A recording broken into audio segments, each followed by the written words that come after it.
All goods na rin yung automatic bumper nila bossing. Mga Henry, baba mo nga. Testing natin bago nila i-exit.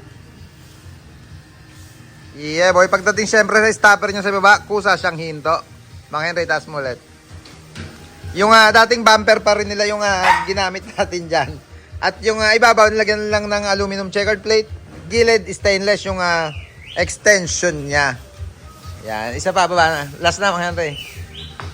Make sure lang na working yung bumper nila bago sila umuwi ng niyugan. Yun, no? Yung rim cover, ayun na rin. From Kalakal din kanina. Yung pinakita kong video na nagbubut-but tayo ng mga rim cover. Yan. Ibig sabihin, assorted mga kabisyon, hindi siya pares-pares.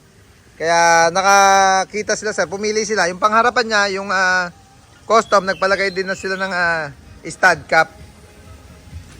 Yan, yung stud cap, additional sticker, nalagyan natin yung gitna. Yung likuran niya, ganda rin pumagay mga kabisyo yung design nung rim cover sa likod. Parang hindi naman nagkakalayo yung itsura nung harap at likod. Ganda. Linis tingnan nung unit basta naka rim cover. Yan, pagka kailangan nyo rin ng rim cover na papira-piraso, padalawang piraso, meron tayong stock dito. Syempre mga taillight, mga Japan surplus yan, yung mga bagong dating daw, kaya nandito pa nakababa ito.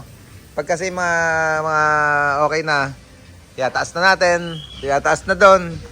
Ang taillight natin dito, sobrang dami. Andito pa, sa taasan natin. Ayan, may mga custom pa tayo dyan, taillights. Pagka meron lang naghanap, tsaka na lang siya nabababa. Pero pagka isang araw, ito pa pala, isang araw gagawin namin to, puro taillight naman tayo. Yan, mga taillight natin kung saan nakalagay. Tsaka yung bumper mag-ayos din kami. Ladder, ito pa, available mga kabisyo. Meron pa tayong 3 sets. Yung napopold yung step niya, kagaya nung ginamit natin kay Taguro. Ayan, folding step, 3 set pang giga na ladder.